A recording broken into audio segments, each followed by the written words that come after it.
Bonjour à toutes et à tous. Voilà, merci Seigneur pour cette matinée. Merci Seigneur pour sa présence. Notre Seigneur est bon, alléluia. Et il est bon de le louer, de l'adorer parce qu'il est le Seigneur des Seigneurs, le Roi des Rois, celui qui est au-dessus de tout, celui qui manifeste sa bonté dans nos vies, celui qui déploie sa main puissante vraiment dans chacune de nos vies. Et on veut bénir notre Seigneur. Ce matin, je vous propose de prendre ensemble la parole de Dieu. On va lire deux textes dans 2 Rois 4, des versets 1 à 7 dans un premier temps. 2 Rois 4, des versets 1 jusqu'au verset 7. Et ensuite, on va aller dans le Nouveau Testament. Amen. L'Ancien et le Nouveau. Alléluia. Que Dieu soit béni. 2 Rois 4, des versets 1 au verset 7. Une femme d'entre les femmes des fils des prophètes cria à Élisée en disant : « Ton serviteur, mon mari, est mort, et tu sais que ton serviteur craignait l'Éternel. Or, le créancier est venu pour prendre mes 2 enfants et en faire ses esclaves. » Élisée lui dit : « Que puis-je faire pour toi ? Dis-moi, qu'as-tu à la maison ? » Elle répondit : « Ta servante n'a rien du tout à la maison qu'un vase d'huile. » Et il dit : « Va demander au dehors des vases chez toi, chez tous tes voisins, des vases vides, et n'en demande pas un petit nombre. Quand tu seras rentré, tu fermeras la porte sur toi et sur tes enfants, tu verseras dans tous ces vases et tu mettras de côté ceux qui seront pleins. » Alors elle le quitta, elle ferma la porte sur elle et sur ses enfants. Il lui présentait les vases et elle versait. Lorsque les vases furent pleins, elle dit à son fils : « Présente-moi encore un vase. » Mais il lui répondit : « Il n'y a plus de vase. » Et lui, il s'arrêta. Elle alla le rapporter à l'homme de Dieu et il dit : « Va vendre l'huile et paye ta dette et tu vivras, toi et tes fils, de ce qui restera. » Amen. On va aller dans le Nouveau Testament. On va lire un autre passage, 1 Corinthiens 12, et on va lire des versets 1 jusqu'au verset 7. 1 Corinthiens 12, des versets 1 jusqu'au verset 7. 1 à 11, autant pour moi. 1 Corinthiens 12, des versets 1 au verset 11. « Pour ce qui concerne les dons spirituels, je ne veux pas, frères, que vous soyez dans l'ignorance. Vous savez que lorsque vous étiez païens, vous vous laissiez entraîner vers les idoles muettes, selon que vous étiez conduits. C'est pourquoi je vous déclare que nul, s'il parle par l'Esprit de Dieu, ne dit « Jésus est anathème », et que nul ne peut dire « Jésus est le Seigneur », si ce n'est par le Saint-Esprit. Il y a diversité de dons, mais le même Esprit, diversité de ministères, mais le même Seigneur, diversité d'opérations, mais le même Dieu qui opère tout en tous. Or, à chacun, la manifestation de l'Esprit est donnée pour l'utilité commune. En effet, à l'un est donné par l'Esprit une parole de sagesse, à un autre une parole de connaissance selon le même Esprit, à un autre la foi par le même Esprit, à un autre le don des guérisons par le même Esprit, à un autre le don d'opérer des miracles, à un autre la prophétie, à un autre le discernement des esprits, à un autre la diversité des langues, à un autre l'interprétation des langues. Un seul et même Esprit opère toutes ces choses, les distribuant à chacun comme il veut. Amen. Et simplement ce matin, on a parlé du baptême dans le Saint-Esprit plusieurs 2 dimanches, et dans la suite de ce partage, il est bon de continuer sur les dons spirituels. Amen. Continuer sur les dons spirituels parce que le baptême du Saint-Esprit, c'est la porte, c'est comme une porte ouverte sur tout ce domaine-là des manifestations de l'Esprit. Et béni soit Dieu parce que dans notre assemblée, on vit cette vie de l'Esprit. Alléluia. Les dimanches, on vit, il y a les dons spirituels qui sont partagés. Voilà, et ça fait du bien, ça édifie. Et comme la Bible dit ici, cela est donné pour l'édification de tous, pour l'utilité commune. Amen. L'édification dans cette pensée pour que l'Église puisse grandir, pour que l'Église puisse être fortifiée, pour qu'on aille de maturité en maturité. Et merci Seigneur pour ces dons qu'il accorde à l'Église. Il accorde ces dons par le Saint-Esprit. C'est l'Esprit de Dieu qui accorde ces dons. Et l'Esprit de Dieu accorde librement. Et comme nous disait ce dernier verset, le verset 11, comme il veut. Amen. Donc ça ne dépend pas de celui qui est baptisé dans le Saint-Esprit. Tout dépend du Saint-Esprit. L'Esprit de Dieu qui veut donner. Voilà. Et l'Esprit de Dieu le donne, non pas pour celui qui apporte le don spirituel, mais pour l'assemblée. Alléluia. Parce que des fois dans l'assemblée, il peut y avoir un bien-aimé qui a un besoin qui est là et l'Esprit de Dieu, comme il sonde les cœurs, il sonde les profondeurs, il connaît les cœurs et il communique un don spirituel qui va faire du bien. Alléluia. Et ces dons spirituels authentiques sont vraiment une manifestation de la puissance du Saint-Esprit. Et lorsque le don spirituel arrive, on sent vraiment cette puissance-là. Et lorsque une personne est concernée par ce don, lorsque le don est donné, la personne le ressent sur son cœur. Amen. Elle ressent vraiment que cette parole qui sort ce matin, c'est vraiment une parole pour moi. Alléluia. Et là, elle peut témoigner que Dieu est vraiment au milieu. Dieu est vraiment là, Dieu est présent. Et ce don spirituel, non seulement c'est pour l'édification de l'Église, mais aussi, des fois, au milieu de nous, il peut y avoir quelqu'un qui ne connaît pas encore le Seigneur. Et là, au travers d'un don spirituel, la Bible dit, son cœur est révélé. Et qu'est-ce qu'il va dire? Il va dire, Dieu est vraiment là et il va donner son cœur à Jésus. Amen. Une démonstration de la puissance de la part de notre Seigneur. Et vraiment, ça vient de l'Esprit. L'apôtre Paul dit ici, il dit, personne ne peut dire que Jésus est anathème s'il est rempli du Saint-Esprit. Donc, ça veut dire que l'Esprit de Dieu, quand il se sert de nous, on ne pourra pas dire quelque chose qui est contre le Seigneur Jésus. On ne pourra pas dire quelque chose qui est contre la parole de Dieu. Et le Seigneur nous dit, examinez toutes choses et retenez ce qui est bon. Alléluia. Ne méprisez pas les prophéties, ne méprisez pas le parler en langue, mais examinez toutes choses. Examinez toutes choses sur la base de la parole de Dieu. Examinez toutes choses. Est-ce que le don, il élève le Seigneur Jésus? Est-ce que le don, il va dans le sens du ministère du Seigneur Jésus? Alors, lorsque le don va dans ce sens, on peut dire, gloire à Dieu, cela vient du Saint-Esprit. Amen. Et celui qui parle de la part le Saint-Esprit, il dira toujours, Jésus est Seigneur. Amen. Il élèvera le Seigneur Jésus. Et ça, c'est la marque du don spirituel. Il va élever Jésus. Il va élever la parole de Dieu. Et le don vient pour élever aussi celui qui entend le don spirituel. Parce que le but du Seigneur, ce n'est pas d'écraser. Amen. Le but du Seigneur, ce n'est pas d'écraser. Le but du Seigneur, c'est toujours de relever.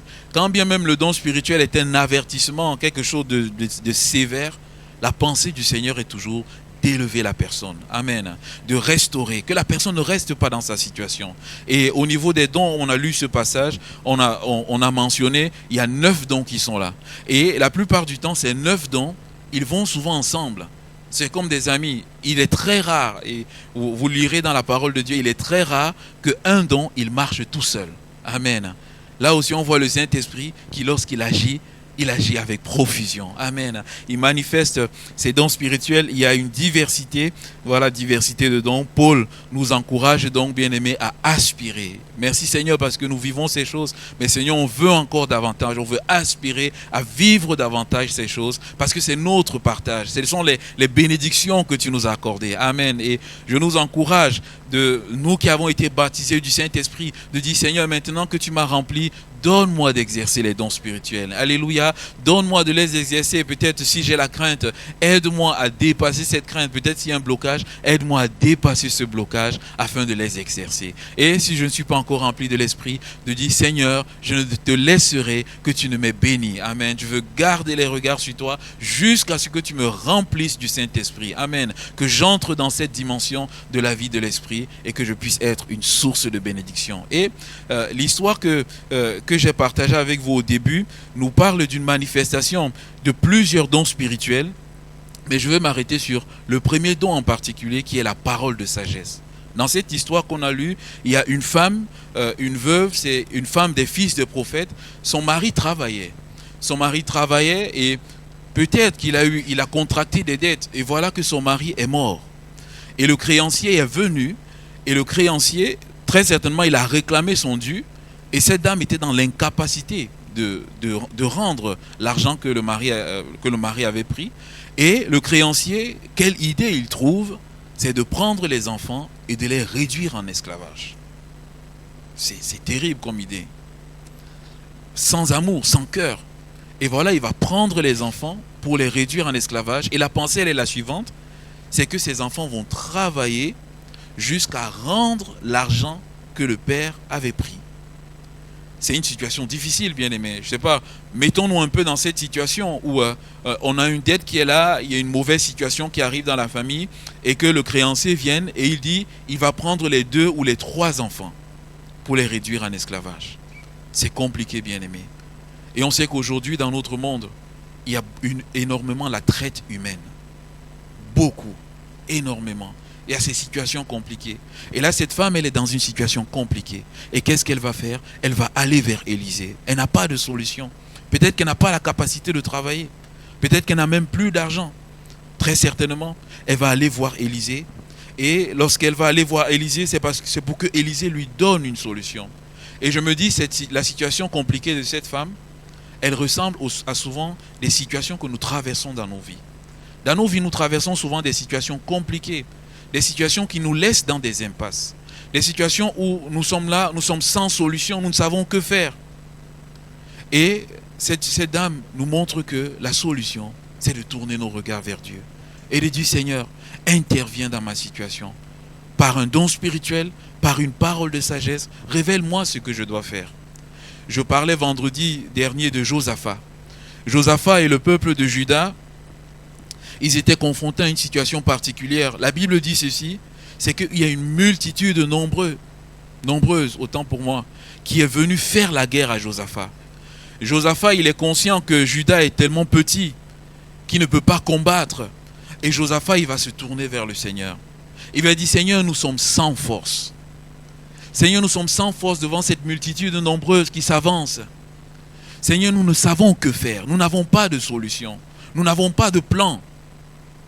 Mais Seigneur, nous savons une chose. Et nous avons une chose. C'est que nos yeux sont fixés sur toi. Seigneur, nos yeux sont fixés sur toi parce que si nous sommes à court de solutions, si nous sommes dans une impasse, toi, tu as une solution. Et nous voulons nous tenir devant toi jusqu'à ce que tu apportes la solution. Et la Bible dit que là, au milieu du peuple, l'Esprit de Dieu est descendu et a saisi un prophète qui s'appelait Jacaziel. Il a saisi Jacaziel et Jacaziel a porté une parole à la fois de sagesse et une parole, à la fois une parole de connaissance et une parole de sagesse. Et Jacaziel a donné une parole de sagesse, bien-aimée. Il dit simplement, le combat, ce n'est pas vous qui combattrez, mais ça sera l'Éternel qui combattra. Vous simplement, montez sur le champ de bataille, tenez-vous là, vous allez voir la victoire que le Seigneur va vous accorder.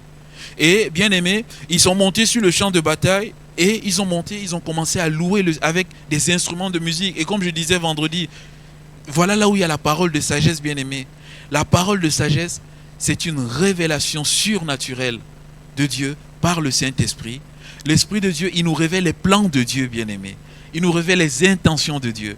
Il nous révèle les pensées de Dieu. Alléluia. Il nous révèle les desseins. Il nous révèle ce que le Seigneur veut faire dans cette situation en particulier. Pour une personne, pour une nation, comme dans le cas de Josaphat et de Juda, pour une situation en particulier, pour une ville, bien aimé, bref, pour toutes les situations compliquées qui sont là, Dieu vient et il nous révèle son plan, parce que de nous-mêmes, par notre intelligence humaine, nous sommes limités. Et le plan que le Seigneur donne à Josaphat, c'est un plan particulier. Il dit monter sur le champ de bataille avec des instruments de musique. Bien aimé, je repensais encore à ce moment quand je préparais ce message. Je me dis, Seigneur, ça c'est un plan. Si on donne à des caporals, à des généraux, ils vont nous dire, mais vous allez droit à la catastrophe. Vous allez droit à la mutinerie. Comment pouvez-vous monter sur un champ de bataille avec des chalumeaux, avec des sitars, avec des guitares, des pianos? Non. On monte sur le champ de bataille avec des chars.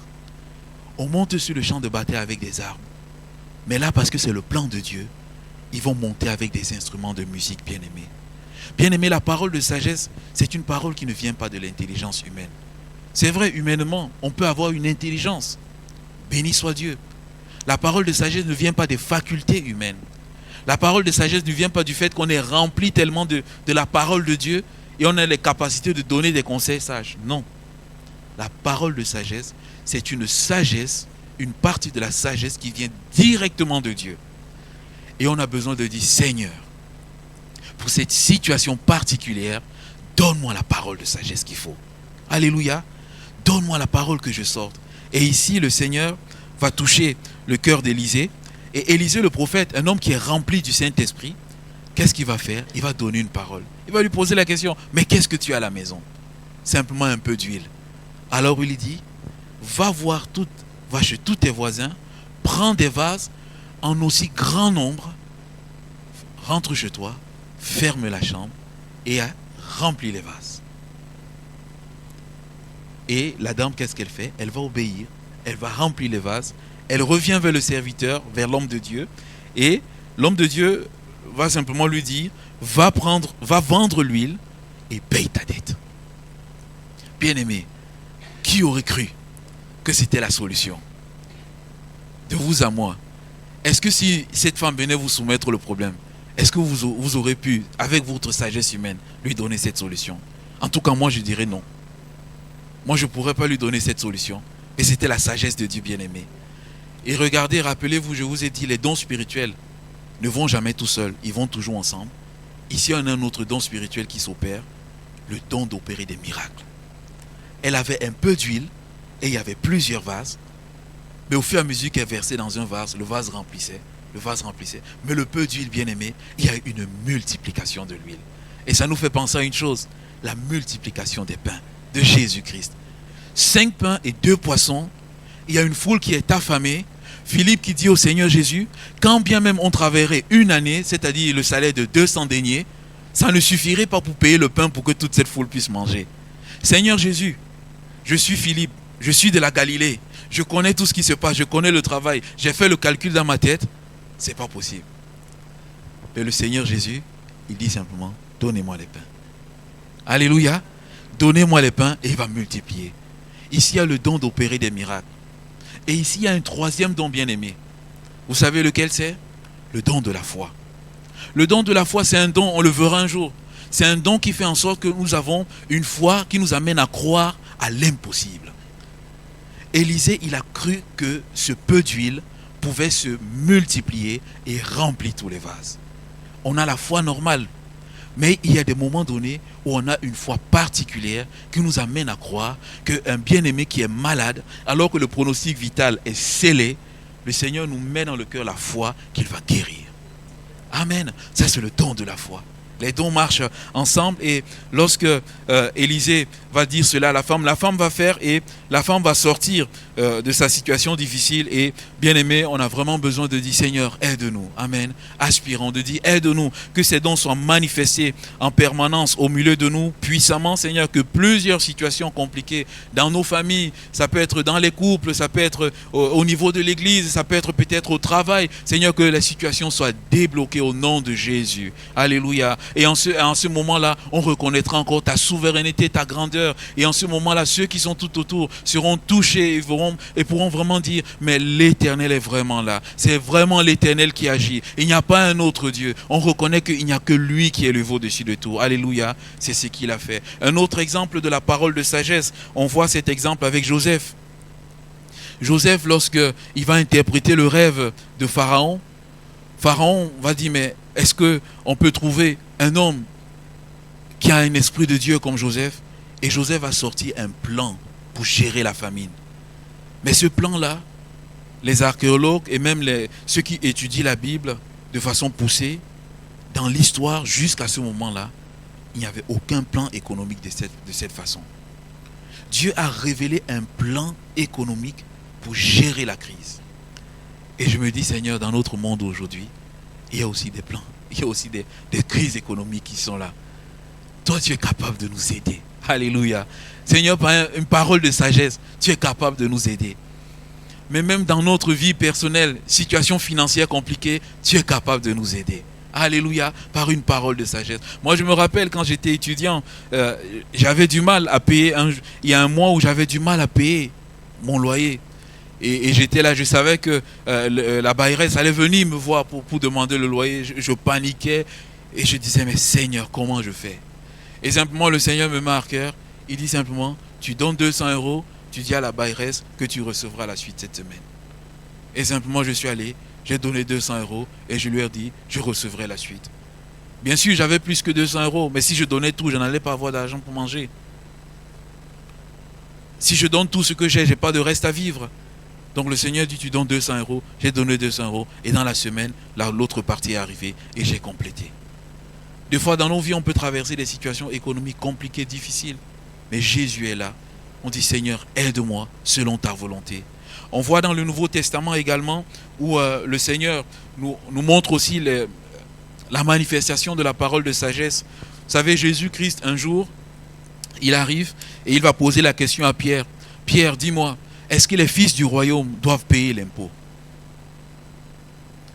Est-ce que les fils du royaume de Dieu doivent payer l'impôt? Non. Même ici, quel que soit le royaume sur la terre, un prince ne paye pas l'impôt. Un prince reçoit l'impôt. Jésus était fils du royaume des cieux. Il n'était pas censé payer l'impôt. Mais il a dit à Pierre, afin que nous ne soyons pas en scandale. Et il dit ceci à Pierre, va, pêche un poisson. Pêche. Et il lui dit, le premier poisson que tu trouveras. Alléluia. On ne sait pas, peut-être que Pierre avait pêché plusieurs. Mais il précise bien à Pierre, le premier poisson que tu trouveras, ouvre, tu trouveras un starter, tu payes l'impôt pour toi et pour moi. Bien-aimé, comment Pierre pouvait payer? Pierre avait abandonné son entreprise de pêche, il n'avait plus l'argent. Comment il pouvait payer l'impôt? Jésus, rappelons-nous que Jésus était 100% homme quand il était sur la terre. Baptisé, il a reçu le baptême du Saint-Esprit.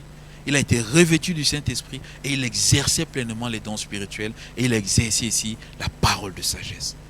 Bien-aimé, je vous ai donné 2 exemples dans le domaine financier.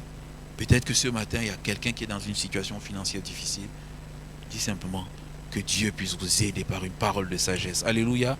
Que cette parole de sagesse soit dans l'assemblée au travers d'un frère ou d'une sœur, ou alors que cette parole de sagesse vienne directement dans votre cœur. Alléluia. Parce que le Seigneur peut le faire. Amen. Que le Seigneur nous bénisse. Le Seigneur nous montre au travers de ce passage la parole de sagesse qui est apportée. C'est une parole de sagesse qui est précise. Et je le disais encore vendredi, les dons spirituels, c'est vraiment quelque chose de précis. Et au fur et à mesure qu'on les exerce, on a besoin de dire, Seigneur, fais en sorte que le don que j'exerce soit de plus en plus précis. Amen. Afin que ça touche de plus en plus le problème en particulier. Et j'ai vraiment apprécié les dons ce matin. Alléluia. Le don était précis. Il y a un premier don qui a dit, mais l'objet, l'objet qui est là, l'objet que tu tiens dans ta main. Et ce matin, peut-être qu'il y a quelqu'un qui tient un objet entre ses mains. Peut-être qu'il y a quelqu'un qui a devant ses yeux un objet qui le captive énormément. Et le Seigneur dit l'objet. Et lorsque le Seigneur parle de façon précise, on le sent sur notre cœur. Amen. On connaît chacune de nos vies, on connaît chacune de nos situations. Et lorsqu'il dit l'objet, on voit directement de quel objet s'agit-il.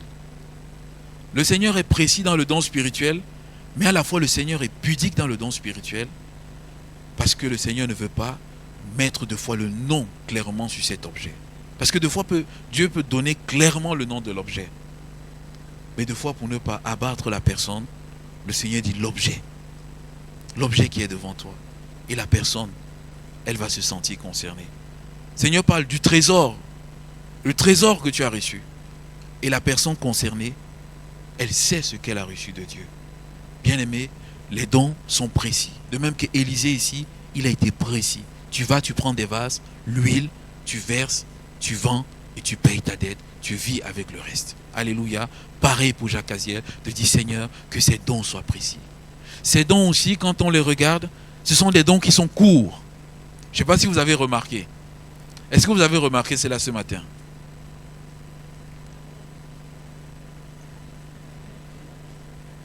Amen. Vous avez remarqué, les dons qui sont sortis sont précis et courts. Vous savez pourquoi c'est bon que le don soit court? C'est bon que le don soit court. Pourquoi?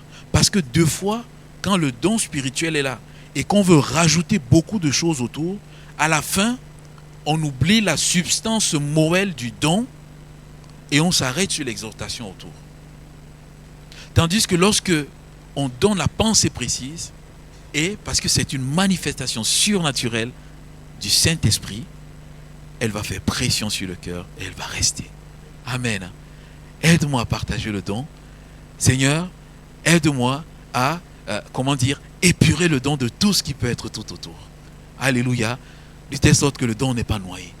Bien aimé, le don fonctionne comme des informations. Si je dois donner une information et en commençant à donner l'information, je rajoute tout autour, il y a ci, il y a ça, il y a ça. Et à la fin même, la personne, je ne sais pas, deux fois vous êtes devant une personne, vous lui surmontez le problème. Deux fois devant les hôtesses d'accueil, vous commencez à raconter, j'étais ici. Elle dit, monsieur, qu'est-ce que vous voulez? Parce que déjà, l'hôtesse d'accueil, elle a beaucoup de choses à faire. Elle a beaucoup de choses à retenir et elle a besoin que vous lui donnez votre besoin clair et net afin qu'elle puisse y répondre. Si vous commencez à rajouter plein de commentaires, dites, mais qu'est-ce que vous voulez? Et à un moment donné, vous-même, vous êtes interpellé et vous pouvez dire, ah oui, au fait, j'étais en train de lui raconter toute ma vie. Il faut que je lui dise vraiment ce que j'ai besoin. Alléluia. Bien-aimé, il en est de même pour le don spirituel. Allons droit au but. Alléluia. Et le Seigneur nous bénira. Le don spirituel peut également, comment est-ce qu'il arrive? Des fois, c'est une pensée intérieure que le Seigneur met sur notre cœur. Ça peut être une pensée que le Seigneur met sur notre cœur. Ça peut être des fois une vision que le Seigneur nous donne. Des fois, on peut être dans le culte. Le Seigneur nous montre simplement soit une vision, soit une image qui est là. On voit l'image et on apporte cette image. Amen. Je ne sais pas, peut-être la sœur, quand elle a donné le don spirituel ce matin, peut-être que le Seigneur lui a montré un objet, je ne sais pas. Ça peut être une image qu'on voit et on partage. Le don spirituel, ça peut être également sous une forme d'une voix audible, où on entend vraiment la voix audible de Dieu.